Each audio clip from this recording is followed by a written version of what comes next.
আপনারা দেখছেন রত্নমালার মন্দির। এই মন্দিরের বিখ্যাত আপনারা সবাই জানেন। এখানে ঝাঁপ বিশাল বিখ্যাত। এখানে প্রচুর উঁচু থেকে ঝাঁপ দেওয়া হয় এবং এই মন্দিরের অনেক পুরনো কাহিনী আছে, আপনারা সবাই জানেন। মন্দিরের পাশে পুকুর আছে, পুকুরে স্নান করে এখানে অনেককে পুজো দেন মায়ের কাছে।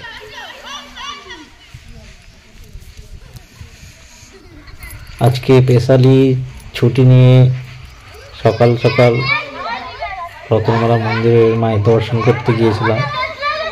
মায়ের মূর্তি খুব সুন্দর। যারা এখানে পুজো দিতে চাও পুজো দিতে পারো। মা খুব জাগ্রত এখানে। আপনারা সবাই আসুন, দেখে যান রতনমালা মন্দির। এর পুরনো প্রচুর ইতিহাস আছে। এই মন্দিরের থালা বাসন সবই কিছু মায়ের পুকুর থেকে এসেছে। আপনারা আসুন, সবাই দেখে যান।